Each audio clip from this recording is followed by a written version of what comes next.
యేసుక్రీస్తు ప్రభు నామంలో చేరవచ్చిన మీ అందరికీ మరొకసారి వందనాలు. మన దేవుడు ఎటువంటి వాడు అని మనం ఆలోచిస్తే, ఆయన యోహాను సువార్త 11వ అధ్యాయం 25వ వచనంలో ఆయనే తెలియచేస్తా ఉన్నారు. ఏమని చూస్తారా? యోహాను సువార్త 11వ అధ్యాయం 25వ వచనంలో యేసుక్రీస్తు ప్రభు తానేమై ఉన్నాడో ఆయన నోటి ద్వారానే ఆయన తెలియచేస్తా ఉన్నాడు. అందుకు యేసు పునరుత్థానమును జీవమును నేనే అని యేసుక్రీస్తు ప్రభు వారు సెలవిస్తా ఉన్నారు. పునరుత్థానము అంటే ఏంటి? యేసుక్రీస్తు వారు ఈ భూలోకంలో బ్రతికి ఉన్న దినాల్లో ఆయన బేతనీయ గ్రామంలో ఒక ఇంటికి వెళ్ళినట్టు మనం చూస్తాం. ఆ 11వ అధ్యాయం అంతా మనకి సుపరిచితమే.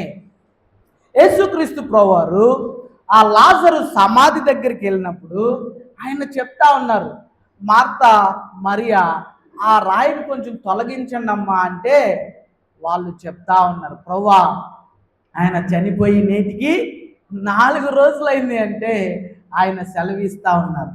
ఏమని? అందుకు యేసు పునరుత్థానమును జీవమును నేనే అంటా ఉన్నాడు కదా. అంటే ఏంటి దాని అర్థం? పునరుత్థానము అంటే ఏంటి? ఎందుకు యేసుక్రీస్తు ప్రభు అట్లా పలికారు అని మనం ఆలోచన చేస్తే, ఆయన చనిపోయిన వారిని తిరిగి లేపాడు, కానీ అది పునరుత్థానము కాదు. మరి పునరుత్థానం అంటే ఏంటి? చనిపోయి తిరిగి సజీవుడం అవడం, అంతేకాదు, అంటే లేవడమే, కానీ మరలా ఆయన చనిపోయేవాడు కాదు. అందుకే ప్రకటన గ్రంథం 1వ అధ్యాయం 18వ వచనంలో మన దేవుడు అక్కడ కూడా ఆయన తానేమై ఉన్నాడో చెబుతా ఉన్నాడు. పద్మాసు ద్వీపంలో ఉన్న యోహాను గారికి తనను తాను ప్రత్యక్షపరచుకుంటూ ఆయన సెలవిస్తా ఉన్నాడు. ఏమనో తెలుసా? ఒక్కసారి మనం చదువుదామా? ప్రకటన గ్రంథం 1వ అధ్యాయం 18వ వచనం. నేను మొదటి వాడను కడపటి వాడను జీవించువాడను మృతుడనైతిని గాని ఇదిగో యుగ యుగములు సజీవుడు. ఏమండి?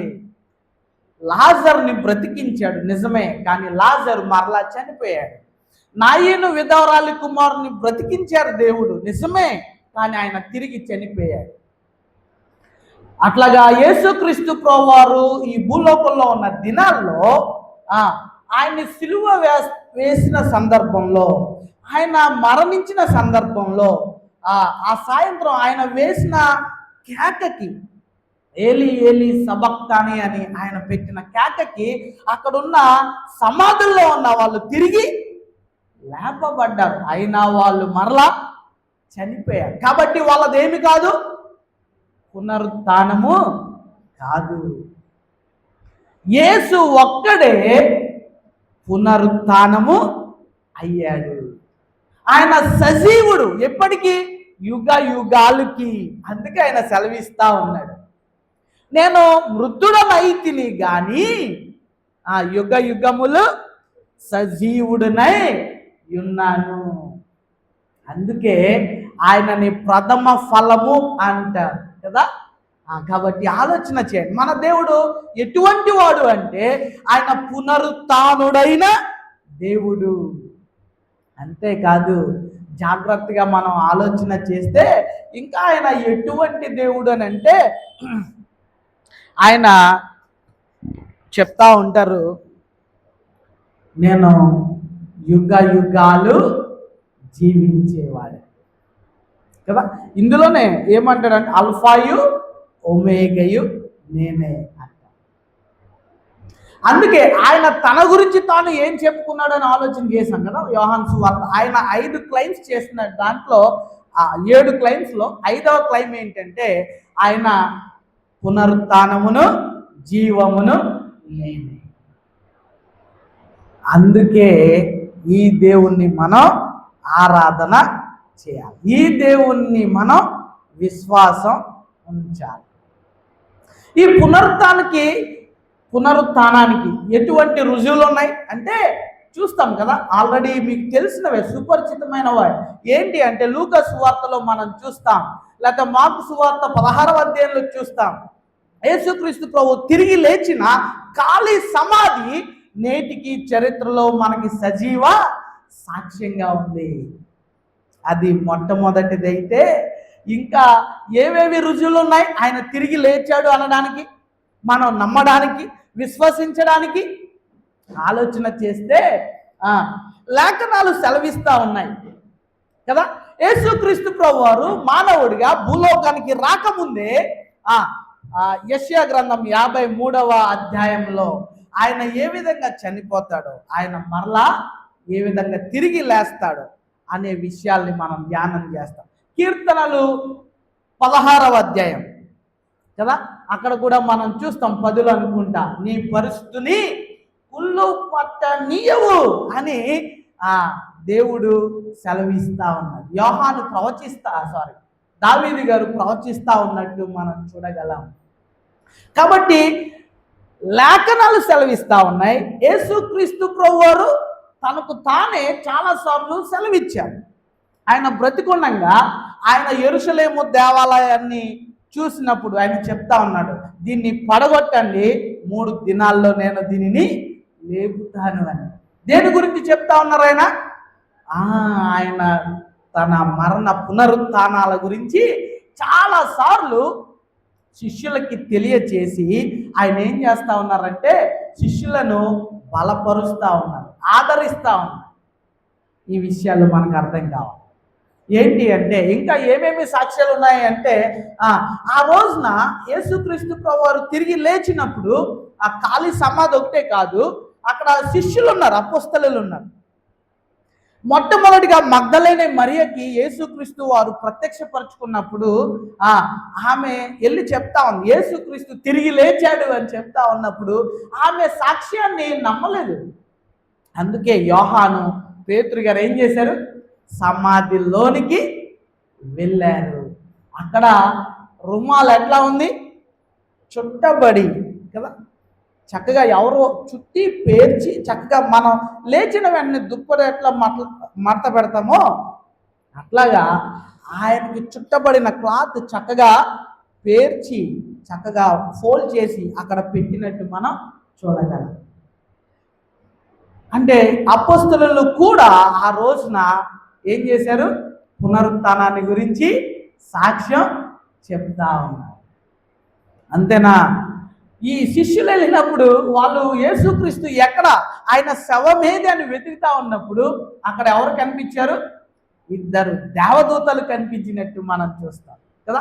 వాళ్ళు కూడా ఏమని సెలవిస్తా ఉన్నారు? ఆయన ఇక్కడ లేడు, మీరెందుకు మృతులలో ఆయన్ని వెతుకుతా ఉన్నారు అని ఆయన సెలవిస్తా ఉన్నారు కదా. ఇప్పుడు చెప్పండి, ఇంకా మనం మొదటి కొరింథీయులకు రాసిన పత్రిక 15వ అధ్యాయం 6వ వచనం అనుకుంటా కదా, ఆయన తిరిగి లేచిన తరువాత ఒక్కసారి 500 మంది కంటే ఎక్కువ మంది సహోదరులకి ఆయన తన్ను తాను కనుపరచుకున్నాడు. ఇప్పుడు చెప్పండి, ఒకవేళ యేసుక్రీస్తు తిరిగి లేచిన తరువాత ఆయన గురించిన సాక్ష్యం నేటికి సజీవంగా ఉంది అని అంటే కారణం అది నిజమైన పునరుత్థానం. లేకపోతే ఎప్పుడో ఈ రాజకీయ నాయకులు లేకపోతే చాలామంది మత పెద్దలు ఏం చేసి ఉండేవారు?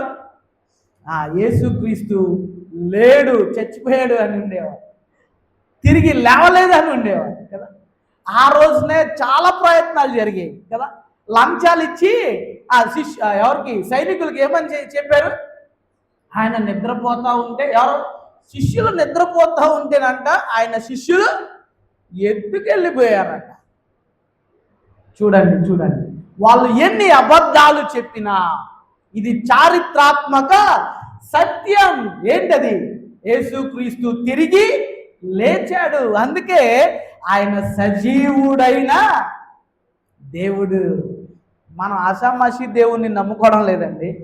సజీవుడైన దేవుడు, అది కూడా యుగ యుగాలు సజీవుడైన దేవుణ్ణి మనం నమ్ముతా ఉన్నాం, విశ్వసిస్తా ఉన్నాం అని నేను జ్ఞాపకం చేస్తా ఉన్నాను.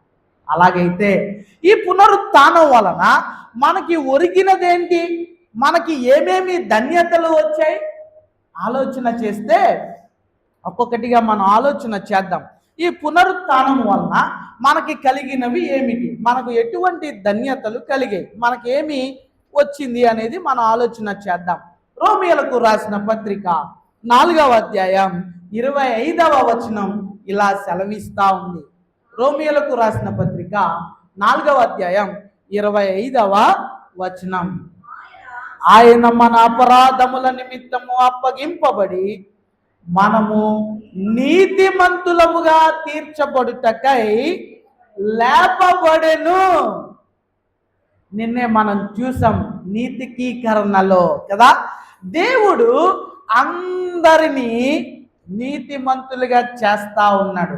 ఎవరైతే ఆయన యందు విశ్వాసం ఉంచారో, ఎవరైతే మారు మనసు పొందారో, ఎవరైతే పాప క్షమాపణ పొందారో, ఆయన సిలువలో కార్చిన రక్తములో తమ పాపాలని ఒప్పుకొని విడిచిపెట్టారో వాళ్ళందరినీ యేసుక్రీస్తు ప్రభువారు ఎట్లా తీర్చారు, నీతిమంతులుగా ప్రకటన చేశారు. ఆయన లేవడం ద్వారా మనందరినీ ఎట్లా తీర్చాడు, ఆయన జీవితం ద్వారా ఆయన నీతి మనకి ఆపాదించబడినది. మన పాపాన్ని ఆయన తన మీద వేసుకున్నారు, ఆయన నీతిని మన అకౌంట్లో వేశారు. ఇప్పుడు నన్ను చూసినప్పుడు, తండ్రి అయిన దేవుడు నన్ను చూసినప్పుడు, ఆనంద్ చాలా నీతిమంతుడు అంటే, నా భార్యని అడగండి ఏమంటది, వీడు నీతిమంతుడా అంటుంది. కానీ తండ్రి అయిన దేవుడు అట్లా అన్నాడు. ఎందుకని, నేను నా పాపాలని యేసుక్రీస్తు ప్రభువారి రక్తంలో కడుగుకున్నాను, ఒప్పుకున్నాను, వాటిని విడిచిపెట్టాను కనుక నేను తండ్రి అయిన దేవుని దృష్టిలో ఇప్పుడు నేను ఎవరిని, నీతిమంతుని. యేసుక్రీస్తు ప్రభువారి నీతి నాకు ఆపాదించబడింది కాబట్టి నేను ఎలా తీర్చబడ్డాను, నీతిమంతుని. కాబట్టి మనం నీతిమంతులం కాబట్టి ఎట్లా జీవించాలా, నీతిగానే జీవించాలి. ఏమండి, రాజుగారి కొడుకు ఎట్లా జీవిస్తాడు, రాజు అలాగానే జీవిస్తాడు కదా. మనం నీతిమంతులంగా తీర్చబడ్డాం కాబట్టి మనం నీతిమంతులుగా జీవించడం నేర్చుకోవాలి. దానికి దేవుడు మనకు సహాయం చేస్తాడు. ఆయన లేవడం ద్వారా మనల్ని నీతిమంతులుగా చేశారు, ప్రకటించారు, ఆయన నీతిని మనకి ఆపాదించారు. కాబట్టి ఈ విషయం మనకు అర్థం కావాలి. కాబట్టి ఎప్పుడు కూడా ప్రభువా నేను మనం పాపులమే, మన పాపాలని ఆయన రక్తంలో కడుగుకోవాల్సిన వారమే, అయినప్పటికీ మనం నీతిమంతులంగా ఎంచుకొని నీతి క్రియలు చేయడానికి మనం సన్నద్ధం కావాలి. అందుకే దేవుడు మనల్ని నీతిమంతులుగా చేశాడు అనే విషయాన్ని మనం గమనించాలి. అదేవిధంగా 1 కొరింథీయులకు రాసిన పత్రిక 15వ అధ్యాయం అక్కడ 14వ వచనాన్ని మనం చూస్తే రెండవ ధన్యత ఏంటి అంటే 1 కొరింథీయులకు రాసిన పత్రిక 15వ అధ్యాయం 14వ వచనంలో ఇట్లా ఉంటుంది, మరియు క్రీస్తు లేపబడి ఉండని ఎడల మేము చేయు ప్రకటన వ్యర్థమే, మీ విశ్వాసమును. అంటే ఏంటి దాని అర్థం, క్రీస్తు లేపబడ్డాడు కాబట్టి నువ్వు ఉంచే విశ్వాసం, నేనుంచే విశ్వాసం వ్యర్థమైనది కాదు. ఇది మనకు అర్థం కావాలి. మనం చారిత్రాత్మకమైన విశ్వాసాన్ని కలిగి ఉన్నాం. మన విశ్వాసానికి ఆధారం ఉంది. మన విశ్వాసం గొప్పది. ఏంటి మన విశ్వాసం అంటే, నేను చనిపోయినా తిరిగి లేస్తాను అనే విశ్వాసం, దేవుడు నా పాపాలని క్షమించాడు అనే విశ్వాసం. దేవుడు నన్ను నీతిమంతుడిగా చేశాడు అనే విశ్వాసం, నేను చనిపోయినా తిరిగి ఆయన నన్ను లేపుతాడు అనే విశ్వాసం, నాకు పరలోకాన్ని ఆయన ఇస్తాడు అనే విశ్వాసం మనం కలిగి ఉండాలి. కాబట్టి మన విశ్వాసం వ్యర్థం కాదు కదా. కాబట్టి ఆలోచన చేయండి, మన విశ్వాసం వ్యర్థం కాదు. ఆయన లేపబడి ఉండకపోతే మనం చేసే ప్రకటన వ్యర్థమే, మన విశ్వాసం వ్యర్థం. కానీ ఆయన లేచాడు, తిరిగి లేచాడు, ఆయన సజీవుడు. కాబట్టి మన విశ్వాసం, మనం చేసే ప్రయాస, మనం చేసే ఆతిథ్యం ఏది వృధా కాదు. అందుకే ఆయన అంటాడు, నా పేరున గిన్నెడు చన్నీళ్ళు ఇస్తే ఏమవుతుందట. కాబట్టి మన ప్రయాస ఏది వ్యర్థం కాదు. అటువంటి విశ్వాసాన్ని మనం కలిగాం. కాబట్టి ఆలోచన చేద్దాం, యేసుక్రీస్తు ప్రభు వారు తిరిగి లేవడం వలన మన విశ్వాసం వ్యర్థం అవ్వలేదు, నీతిగా జీవించే బ్రతుకు వ్యర్థం అవ్వలేదు, ఆయన కోసం అనుభవించే శ్రమలు వ్యర్థం కాదు. ఆల్ ఆర్ కౌంటింగ్, అన్ని లెక్కలోకి వస్తాయి. కాబట్టి నీతిగా జీవిద్దాం. అంతేకాదు, ఆయన కోసం విశ్వాసంలో ఎదుగుతూ అనేక మందిని విశ్వాసులుగా తయారు చేయాల్సిన బాధ్యత దేవుడు మనకి ఇచ్చాడు. కాబట్టి అర్థం చేసుకోవాలి, మనం ఒక్కలమే ఆ విశ్వాసంతో ముందుకెళ్ళడం కాదు. మన ఇంట్లో వాళ్ళు ఆ విశ్వాసాన్ని కలిగి ఉన్నారా, మన చుట్టుపక్కల వాళ్ళు, ఏ స్థానంలో నిన్ను దేవుడు ఉంచాడు. ఓకే, నువ్వు హౌస్ ఓనర్ ఏమో, మీ ఇంటికి వచ్చిన వాళ్ళు, రెంట్కి ఉంటున్న వాళ్ళు, మీ ఇంటి కింద ఉన్నవాళ్ళు, మన ఇంటి చుట్టుపక్కల ఉంటున్న వాళ్ళు ఇదే విశ్వాసాన్ని కలిగి ఉన్నారా? ఆ విశ్వాసంలోకి మనం వాళ్ళని తీసుకురాలేకపోతా ఉన్నామంటే కారణం ఏంటి? కాబట్టి ఆలోచన చేయండి, మనం ఎటువంటి విశ్వాసం కలిగి ఉన్నాం. మనం విశ్వాసం వ్యర్థం కాదు, మనం జీవించే జీవితం వ్యర్థం కాదు. ఈ విషయాన్ని మనం గమనంలోనికి తెచ్చుకోవాలి. అంతేకాదు కానీ మూడవదిగా, పేతురు రాసిన మొదటి పత్రిక 1వ అధ్యాయం 3వ వచనాన్ని గనక మనం ఆలోచన చేస్తే, పేతురు గారు రాసిన మొదటి పత్రిక 1వ అధ్యాయం 3వ వచనంలో ఇట్లా ఉంటుంది. 3, 4 కలిపి ఉంటాయి. అందులో ఒక్క విషయాన్ని నేను చదువుతా ఉన్నాను. మృతులలో నుండి యేసుక్రీస్తు తిరిగి లేచుట వలన జీవముతో కూడిన నిరీక్షణ మనకు కలుగునట్లు. ఏమండి, మూడవదిగా మనకేమి కలిగింది? యేసుక్రీస్తు ప్రభువు తిరిగి లేవడం వల్ల జీవముతో కూడిన నిరీక్షణ. ఏమండి, ఆటో ఎక్కుతాం, నిరీక్షణ లేకుండా ఆటో ఎక్కుతామా? ఆటో డ్రైవర్ నన్ను క్షేమంగా ఆ స్థలానికి తీసుకెళ్తాడు అని నమ్మి ఏం చేస్తాం? ఆటో ఎక్కుతాం, లేకపోతే బస్సు ఎక్కుతాం కదా. ఈ లోకంలో జీవించే ఈ 60-70 సంవత్సరాల జీవితంలోనే చాలామంది మీద మనం ఏం చేస్తాం? విశ్వాసం ఉంచుతాం, నిరీక్షణ కలిగి ఉంటాం.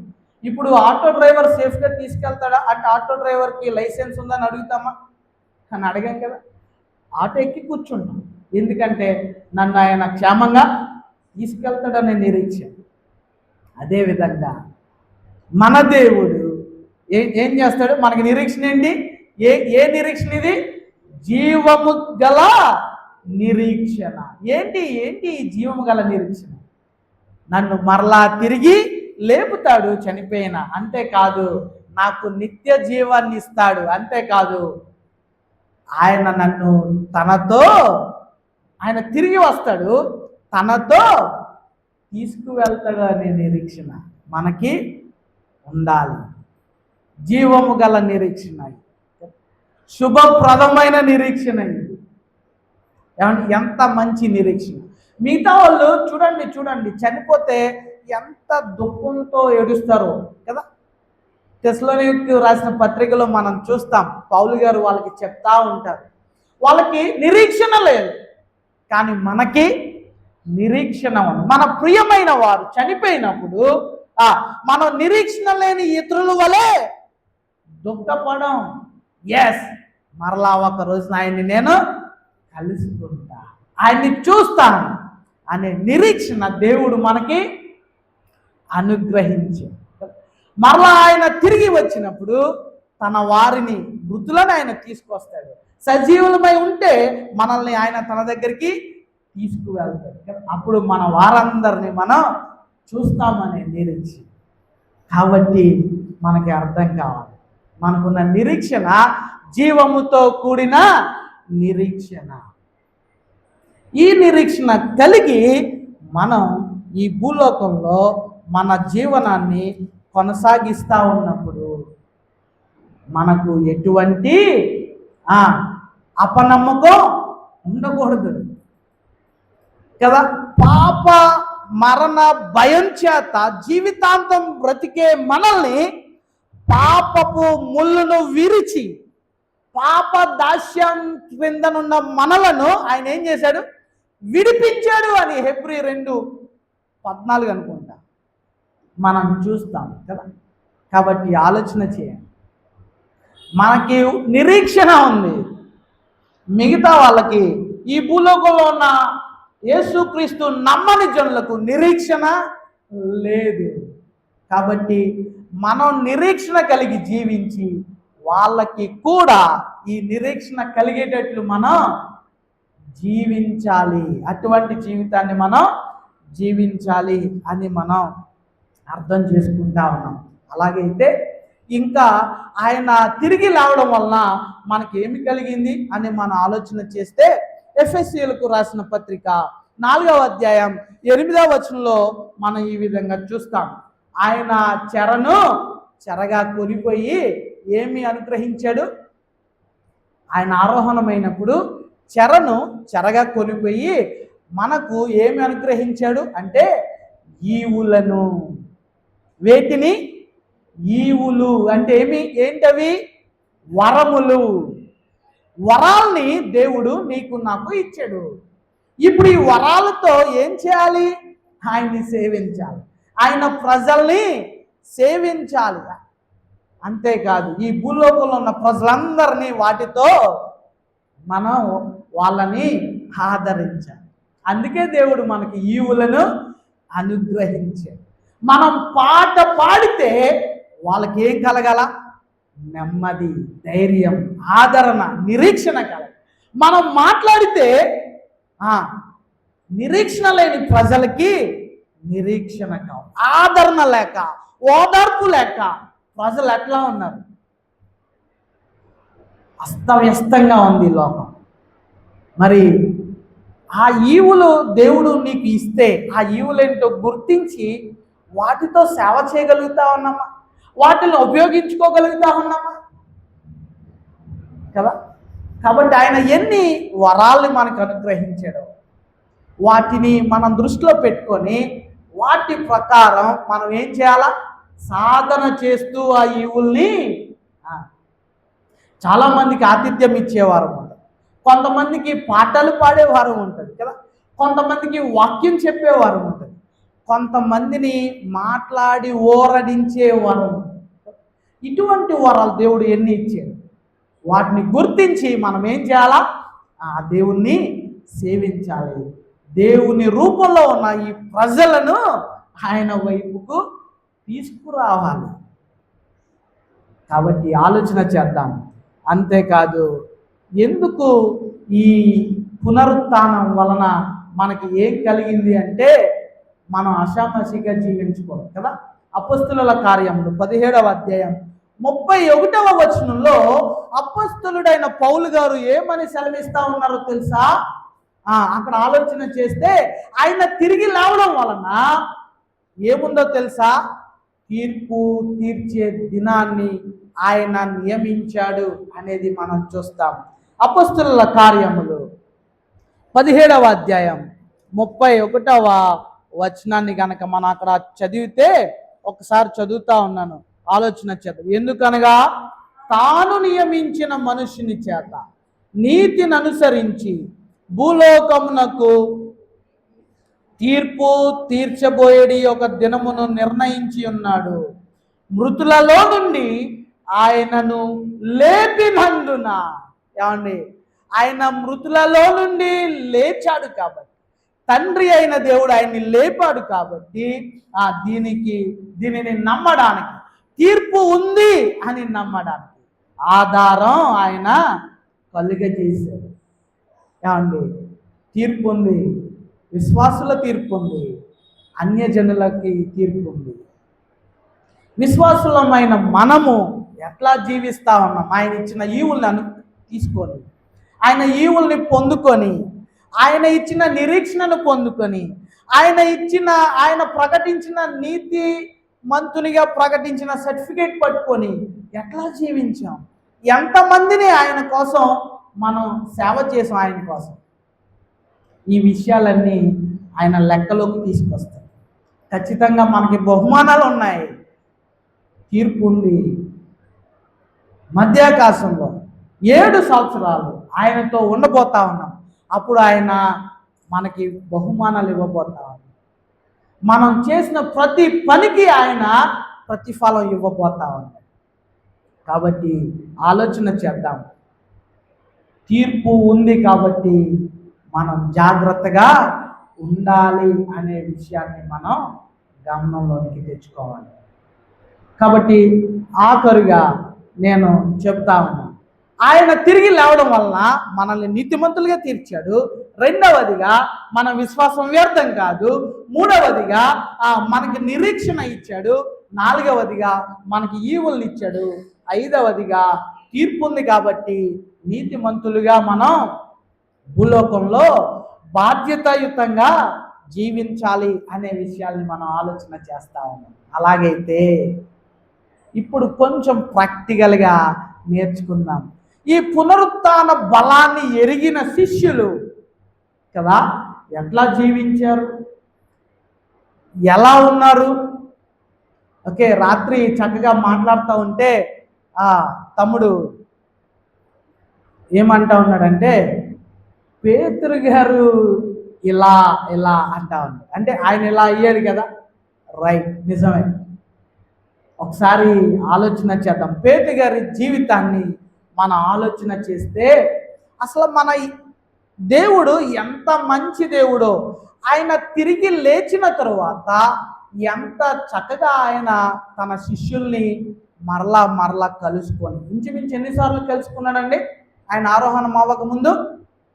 ఇంచుమించు 11 సార్లు కదా. ఆయన ప్రత్యక్షపరచుకుంటూ ఉన్నాడు, వాళ్ళతో ఉంటా ఉన్నాడు, వాళ్ళతో మాట్లాడుతూ ఉన్నాడు, వాళ్ళని ఆదరిస్తూ ఉన్నాడు, వాళ్ళని బలపరుస్తూ ఉన్నాడు. ఏమండి, మనం చూస్తాం యోహాను సువార్త 21వ అధ్యాయంలో ఎన్కౌంటర్ జరిగింది కదా. అక్కడ పేతురు గారిని దేవుడు ఆదరిస్తూ ఉన్నాడు, ఆయన్ని ఎదుర్కొంటా ఉన్నాడు, ఆయన్ని ఏం చేస్తూ ఉన్నాడంటే తర్ఫీదునిస్తూ ఉన్నాడు, ఆయన్ని ఓదారుస్తూ ఉన్నాడు, ఆయన్ని బలపరుస్తూ ఉన్నాడు. ఏమండి, చూడండి ఎంత చక్కగా ట్రైన్ చేశాడు. ఒక్కసారి ఆలోచన చేద్దాం.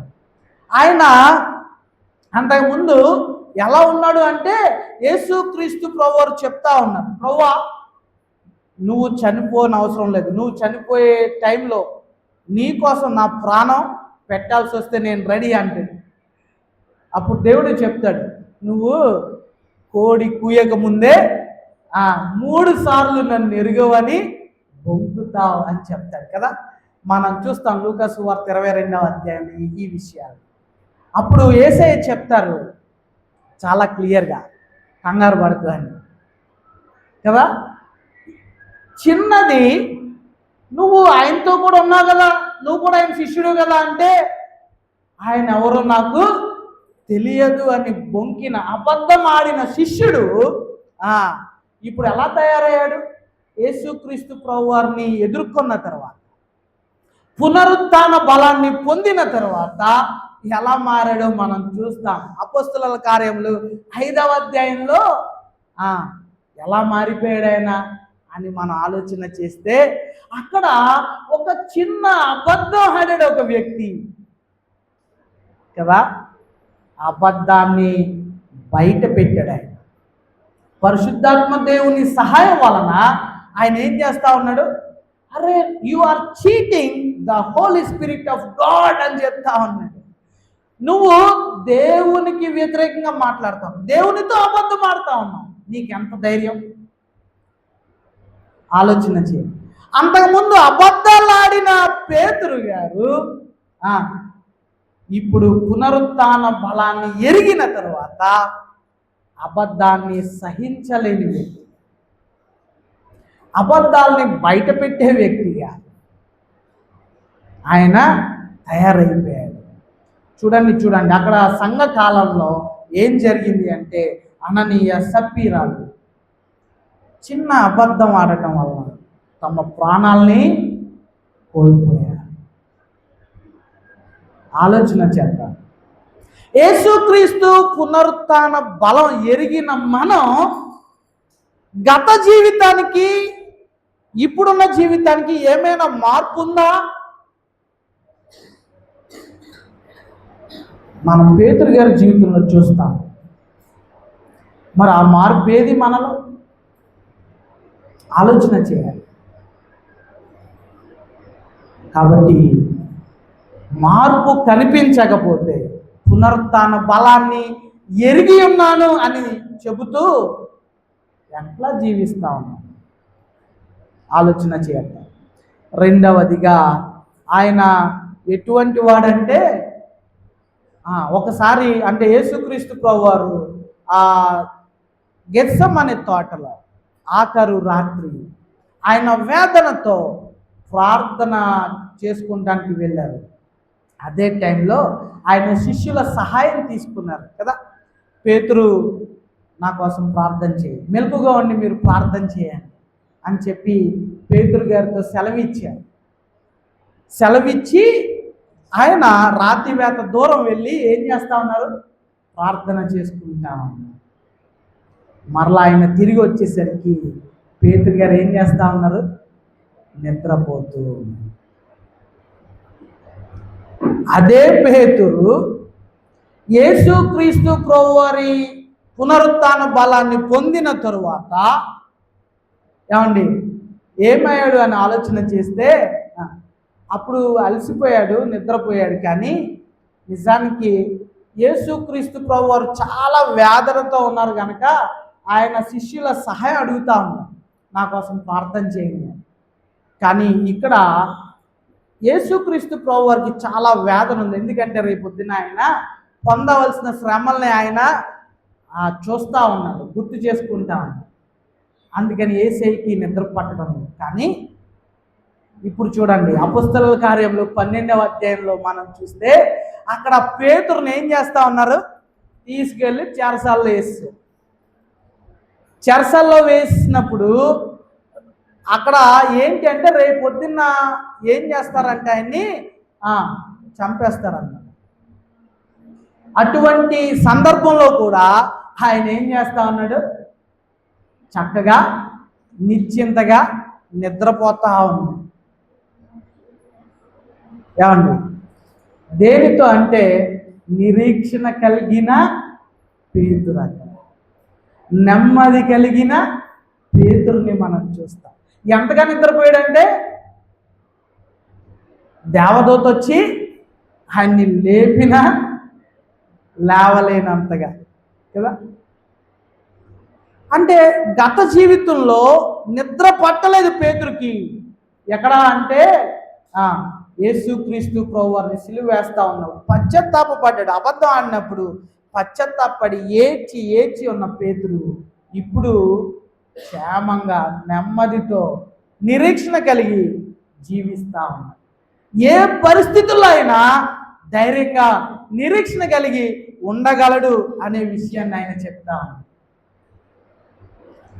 కాబట్టి ఈ భూలోకంలో ఆయన కోసం పట్టబడినప్పుడు, ఆయన కోసం శ్రమ పెట్టబడినప్పుడు మనం కూడా ఎట్లా ఉండాలా?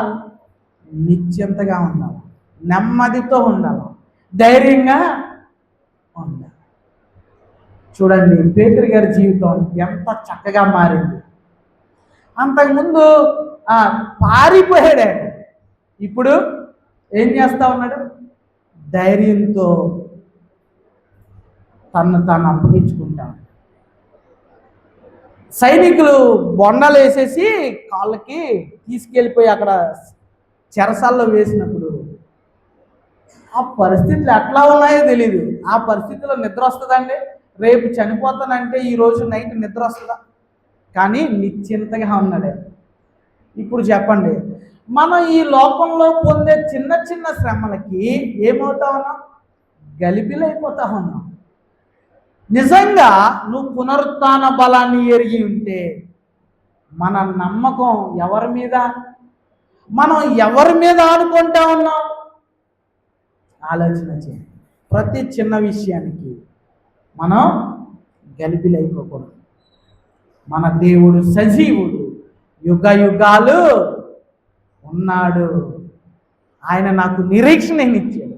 నేను ఇప్పుడు చనిపోయినా ఆయన సన్నిధిలో ఉంటాను అనే నమ్మకం ఉందా మనకి? కాబట్టి అంతగా ఆయన పునరుత్థాన బలం కలిగి జీవించాడు. అంతకుముందు ఆయన దుడుకు పేతురు అనేవారు కదా, కానీ ఇప్పుడు చాలా చురుకైన వ్యక్తిగా మారారు.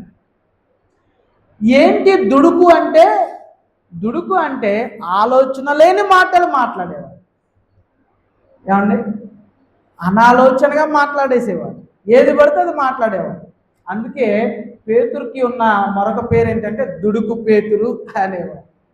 కానీ ఇప్పుడు చాలా యాక్టివ్ అయిపోయాడు కదా. నేటి రోజున ఆయన మాట్లాడుతూ ఉన్నాడు. ఏమనంటే యెరూషలేము సెంటర్లో ఉండి మాట్లాడుతూ ఉన్నాడు. ఏమని? మీరు జీవాధిపతిని చంపారు అని ధైర్యంగా మాట్లాడతారు. అప్పుడు ఏమైంది? ఆయన ప్రసంగానికి ఏమంటే ఎంతమంది వచ్చారు? 3,000 మంది మార్పు చెందారు. ఆలోచన చేయండి. గత కాలంలో ఆయన జీవితం, యేసుక్రీస్తు పునరుత్థాన బలం ఎరిగిన తర్వాత ఆయన జీవితం ఎట్లా ఉంది అని ఆలోచించారు. ఆయన మాటలు మారాయి, ఆయన జీవితం మారింది, ఆయన క్రియలు మారాయి కదా. ఇప్పుడు ఎట్లా ఉన్నాడు అంటే, అప్పుడు భయంతో పారిపోయాడు, కానీ ఇప్పుడు ధైర్యంగా నిలబడ్డాడు. ఒక్కడే సెంటర్లో చెప్తా ఉన్నాడు.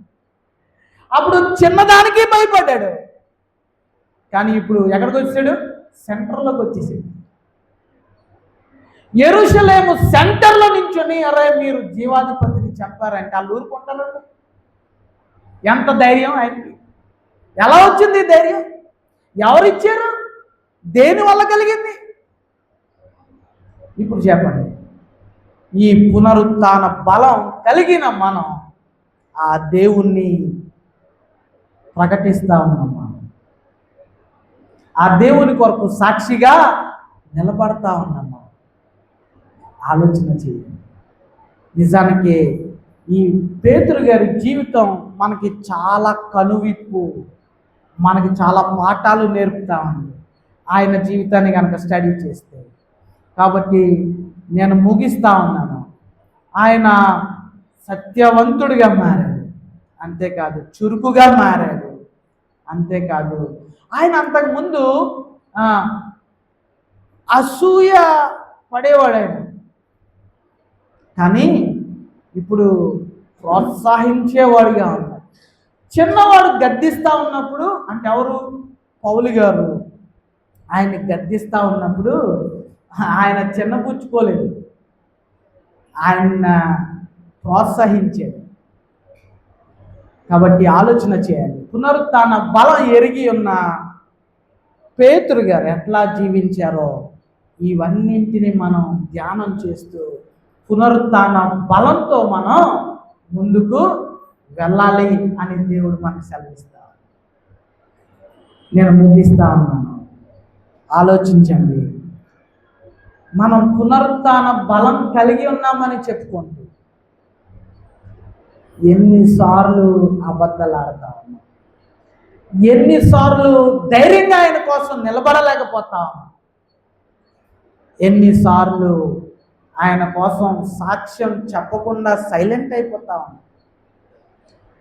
ఆయన గురించి మాట్లాడవలసినప్పుడు మాట్లాడకుండా ఎందుకు ఉంటాం? నిజంగా పునరుత్థాన బలం నీలో ఉందా? నిజంగా ఆయన పునరుత్థాన బల శక్తిని కలిగి ఉన్నామా? లేనిచో ఇదే మంచి అవకాశం. ఆయన తిరిగి లేచి ఉన్నాడని పాట పాడుకోవడం కాదు, నిజంగా ఆ పునరుత్థాన బలాన్ని మనం మన అనుభవంలోకి తెచ్చుకొని ఆయన్ని అనుసరిద్దాం, ఆయనకి ఇష్టలుగా మనం జీవిద్దాం. మరలా ఒక్కసారి మనం మూలవాక్యానికి వెళ్దాం. ప్రకటన 1:18.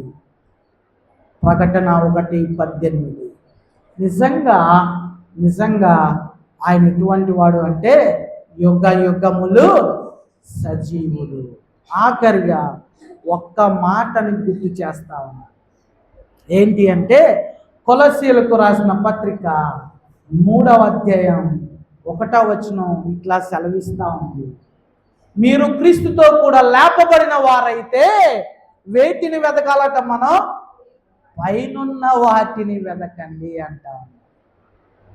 కాబట్టి మన భూలోక సంబంధమైన వాటి కోసం అర్రులు చాచడం కాదు, వాటి మీద మనసు పెట్టడం కాదు.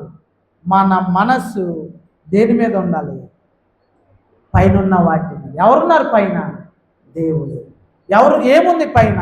నిత్య జీవం. కాబట్టి పైనున్న వాటి మీద మనసు పెట్టి జీవించడానికి దేవుడు మనకు సహాయం చేయాలని చిన్న ప్రార్థన చేద్దాం. చిన్న ప్రార్థన. సజీవుడు అయిన మా దేవా, కృప కలిగిన మా తండ్రి,